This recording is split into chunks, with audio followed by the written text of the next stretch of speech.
Morning students, स्वागत आपका शिक्षा कॉलेज भादरा के यूट्यूब चैनल पर। देखिए, हम बात कर रहे हैं बीए बीएड फर्स्ट ईयर। इसके अंतर्गत जो लिथोस्फीयर हमारा जो फिजिकल ज्योग्राफी का जियोमॉर्फोलॉजी का जो पार्ट था, उस पार्ट की हम बात कर रहे हैं। इसके अंतर्गत हमारा जो टॉपिक चल रहा था पृथ्वी की आंतरिक संरचना।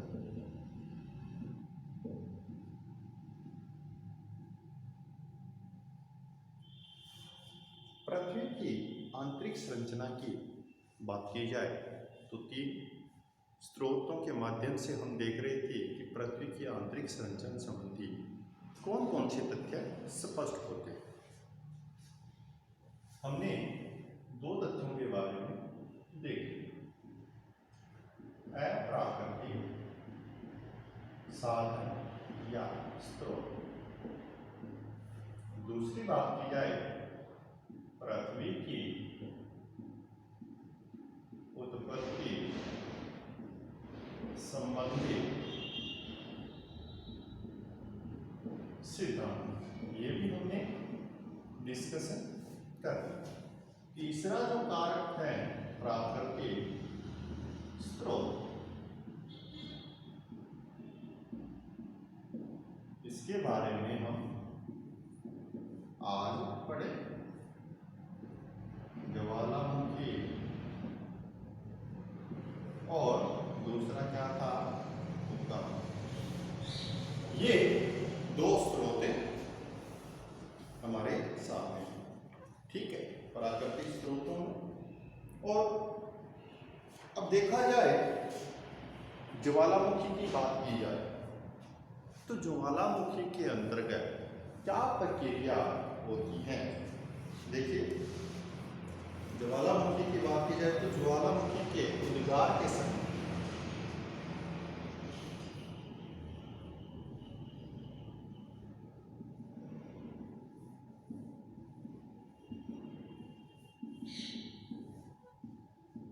क्या है, उद्गार। ये जो हो रहा है, आपको ये डैश में स्पष्ट हो रहा होगा, पर्वतीय क्षेत्र है और पर्वतीय क्षेत्र के अंतर्गत पृथ्वी की गहराई से क्या आ रहा है, या तो हम इसको क्या कह सकते हैं, जो गर्म तपक या तरल जो पदार्थ होता है वो लावा और मैग्मा।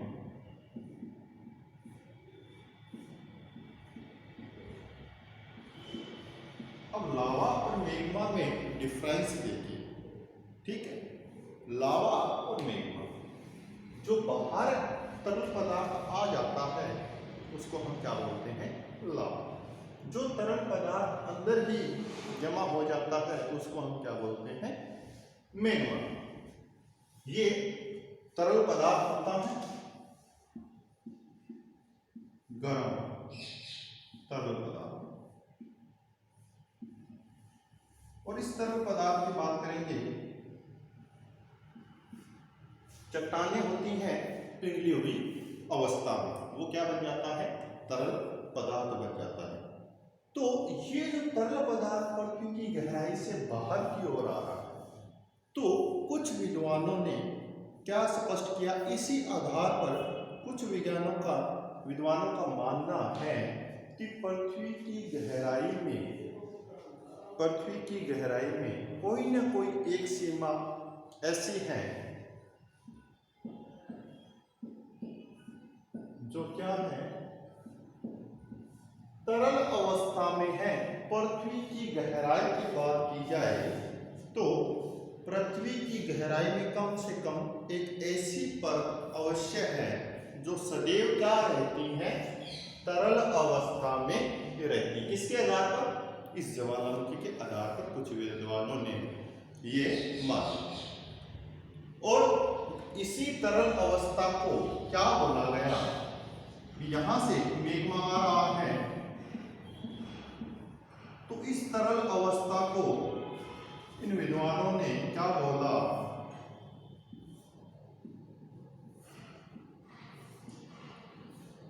मेग्मा भंडार, मेग्मा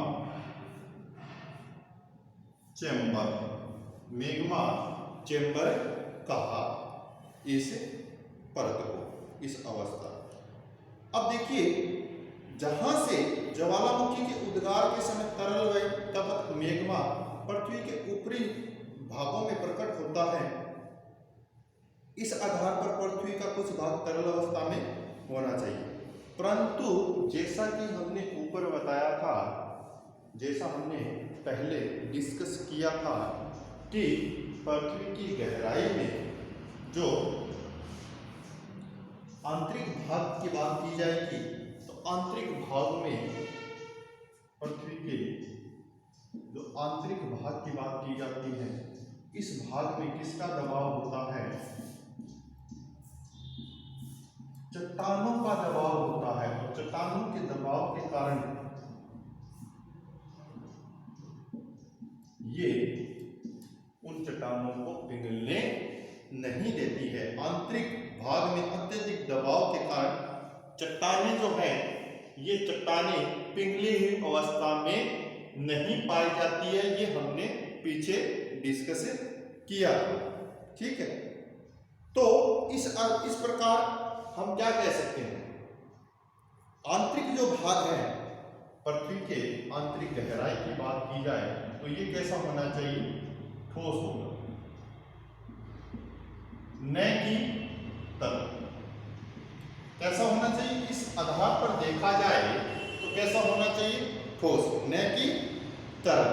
तो यह संभव हो सकता है, एक संभावना और है, यह संभव हो सकता है कि जो तरल पदार्थ आ रहा है इसको तो हम नकार नहीं सकते ना, मतलब ये तरल पदार्थ कैसे आ रहा है इसकी तो पुष्टि करनी ही पड़ेगी। तो यह एक संभावना उत्पन्न होती है कि पृथ्वी की जो ऊपरी परत है, यहां ये जो पृथ्वी का जो ऊपरी भाग है,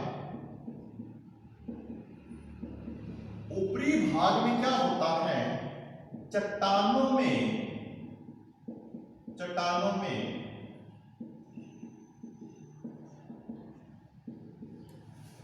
दरार पड़ती है। चट्टानों में क्या पड़ती है?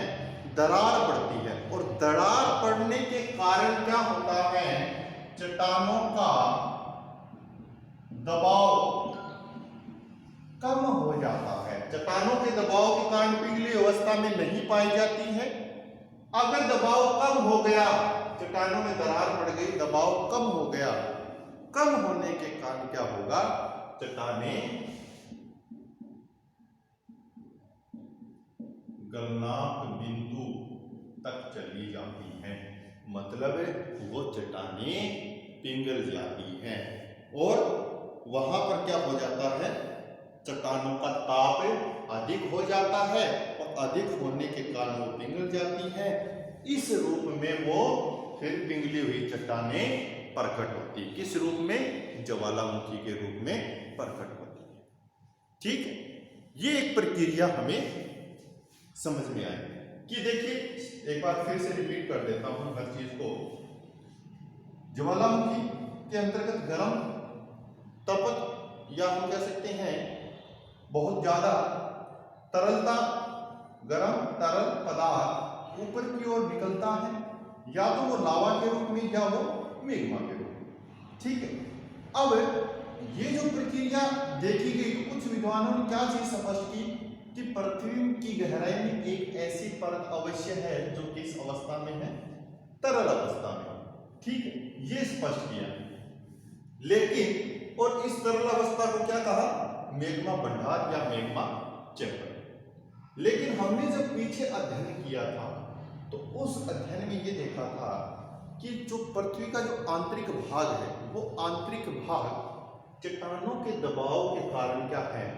पिघला हुआ नहीं पाया जाता है, वो ठोस रूप में पाया जाता है। जो आंतरिक भाग है वो अत्यधिक दबाव के कारण, चट्टानों के दबाव के कारण पिघली अवस्था में नहीं पाया जाएगा। वो कैसी अवस्था में पाया जाएगा? ठोस, न कि तरल अवस्था में पाया जाएगा। ये चीज स्पष्ट हुई। अब एक संभावना से स्पष्ट होता है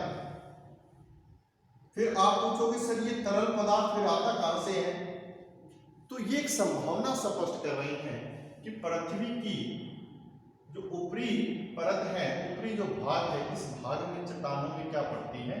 दरार पड़ती है। और दरार पड़ने के कारण चट्टानों का दबाव क्या हो जाता है? कम हो जाता है। और दबाव कम होने के कारण चट्टानें किस बिंदु पर पहुंच जाती है? गलनांक बिंदु तक पहुंच जाती है। और गलनांक बिंदु पर पहुंचने पर ताप क्या हो जाता है?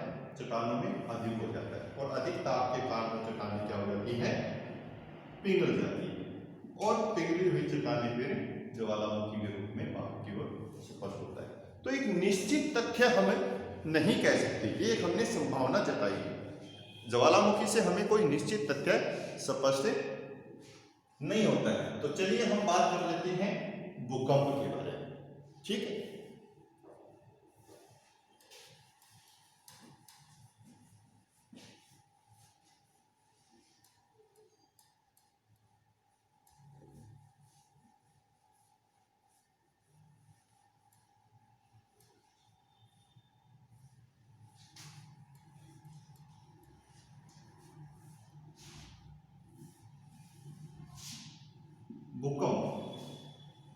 भूकंप से हमें पृथ्वी की आंतरिक संरचना संबंधी क्या चीज प्राप्त होती है?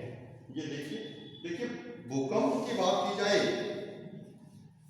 तो भूकंप वह विज्ञान जो भूकंपीय तरंगों का सीस्मोग्राफ द्वारा अंकन करके अध्ययन किया जाता है। पृथ्वी पर जो कंपन होता है प्राकृतिक कृत्रिम रूप से भी होता है। पृथ्वी में कंपन, जैसे हम माइंस की बात करते हैं, वहां भी जैसे पहाड़ों को तोड़ा जाता है तो एक कंपन क्रिएट होता है। ठीक है, तो ये जो कंपन होता है, पृथ्वी पर जो कंपन होता है, इसका हम अध्ययन करते हैं किस माध्यम से? भूकंपीय तरंगों के द्वारा। और कौन सा? सीस्मोग्राफ। किसके द्वारा? सीस्मोग्राफ के द्वारा अंकन किया जाता है। तो ये जो भूकंपीय तरंगे हैं, ये भूकंपीय तरंगे क्या होती हैं? इनकी गति और इनका मार्ग, ये चीज इंपॉर्टेंट है। इनकी गति और इनका मार्ग, ये दो कारक ऐसे हैं भूकंपीय तरंगों का जिससे हमें क्या स्पष्ट होती है? पृथ्वी की आंतरिक संरचना के बारे में कुछ तथ्य स्पष्ट होते हैं। अब भूकंपीय तरंगों की बात की जाए तो भूकंपीय तरंगे कौन कौन सी हैं? देखिए, तीन भूकंपीय तरंगे, पी, एस और एल। ठीक है, प्राइमरी, सेकेंडरी और land Wavell's. Land P, S और एल तीन भूकंपीय तरंगे हैं। इन तीनों भूकंपीय तरंगों के द्वारा क्या है? हमें पृथ्वी की आंतरिक संरचना के बारे में ज्ञान प्राप्त होता है। अब जो पी है, इसकी एक विशेषता, वो विशेषता क्या है कि ये कहाँ चलती हैं? तरल, ठोस और गैस, इन अवस्थाओं में ये चल सकती हैं। लेकिन जब एस की बात की जाती है कि पृथ्वी के आंतरिक भाग में चलती है, आंतरिक भाग, ये मध्यवर्ती भाग में चलती हैं एस तरंग। लेकिन इसकी विशेषता है, यह तरंग अगर कोई तरल अवस्था है तो उस तरल पदार्थों से होकर नहीं गुजरती है। एस तरंग की एक विशेषता है कि एस तरंग तरल पदार्थों से होकर नहीं गुजरती है। चलिए, एल क्या है? एल धरातलीय तरंग। क्या है? धरातलीय। पी और एस के बाद में धरातल का जो ऊपरी क्षेत्र है, उस ऊपरी क्षेत्र में जो तरंगे चलती हैं, आड़ी टिप की जो तरंगे चलती हैं, उसको हम कौन सी तरंग कहते हैं? एल तरंग। अब इन तरंगों के माध्यम से हम क्या चीज समझ करेंगे? अब देखिए, एस तरंग की बात की जाएगी तो एस तरंग 2900 किलोमीटर की गहराई में जाने के बाद में 2900 किलोमीटर की गहराई के बाद में एस तरंगे क्या हो जाती हैं, लुप्त हो जाती है। 2900 किलोमीटर की गहराई के बाद एस तरंगे लुप्त हो जाती है। लुप्त होने पर, लुप्त कब होगी, जब तरल अवस्था होगी तब ये एस तरंग हमें दिखाई नहीं देगी। तो एक तथ्य स्पष्ट हो गया कि पृथ्वी का जो आंतरिक भाग है 2900 किलोमीटर के बाद में वो एक तरल अवस्था में पाया जाता है। और जो केंद्र की ओर जाएंगे तो ये केंद्र के चारों ओर का क्षेत्र माना जाता है 2900 किलोमीटर के बाद में। अब देखिए चट्टानों में जो घनत्वों में अंतर होता है वो तरंगों की गति के अनुसार हम स्पष्ट कर सकते हैं कि 3 प्रकार से होता है। चट्टानों में जो घनत्व में अंतर के साथ हम तरंगों को देखेंगे तो इन तरंगों की गति में, अब गति की बात की जाएगी PSL, इनकी जो गति है वो 3 जगह अलग अलग स्पष्ट होती है। 3 जगह अलग अलग स्पष्ट होती है। चट्टानों में जो घनत्व आपको स्पष्ट हो रहा था ऊपरी क्षेत्रों में कम 3 के आसपास, मध्यवर्ती क्षेत्र में 5.5 और आंतरिक भाग में 11 ग्राम प्रति घन सेंटीमीटर की बात की जाए तो ये जो घनत्व में अंतर हो रहा है इसी के साथ ही इन तरंगों की गति 3 जगहों पर अधिक अंतर स्पष्ट होता है और उसी के आधार पर हम पृथ्वी की आंतरिक संरचना देखेंगे। तो भूकंपीय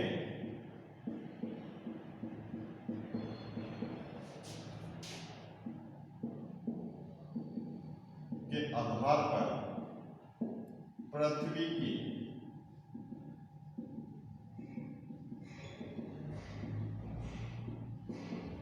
आंतरिक संरचना संबंधी तथ्य 3 अंतर हमें स्पष्ट हुए और उन तीनों अंतरों के आधार पर ही हम क्या है ये 3 भाग स्पष्ट कर रहे हैं। जो P व S तरंगे थी उनकी विभिन्न गतियां तथा उनके संबंध में पृथ्वी के विभिन्न मंडल किस प्रकार से स्पष्ट होते हैं ये देखें। सबसे ऊपरी पर भूप्रपट्टी जिसको क्रस्ट बोला जाता है, क्रस्ट कई बार इस प्रकार से भी लिखा मिल सकता है क्रस्ट, भूप्रपट्टी ऊपरी क्षेत्र। और इस ऊपरी क्षेत्र की बात की जाएगी तो यह है इसकी जो औसत मोटाई है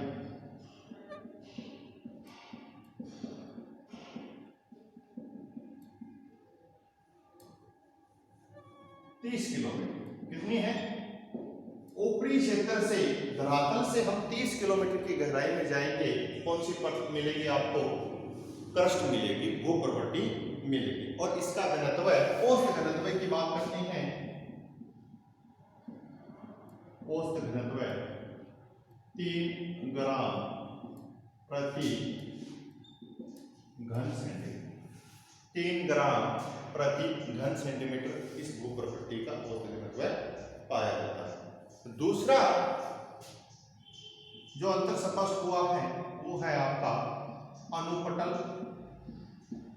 या इसको मेंटल भी कहा जाता है, या सबस्ट्रेटम भी कहा जाता है। इसकी जो गहराई है वो गहराई है 30 किलोमीटर से लेकर, यहां पर लिखा हुआ मिल सकता है आपको भूप्रपट्टी से, भूप्रपट्टी से। लेकिन स्पेसिफिकेशन में देखेंगे मोह असमर्थता, आगे हम बात करेंगे इसकी। मोह असमर्थता से 2900 किलोमीटर, 2900 किलोमीटर तक जो आपको परत स्पष्ट होती है उसको हम क्या बोलते हैं? मंडल बोलते हैं। और इसका जो घनत्व की बात की जाती है, औसत घनत्व की बात की जाती है,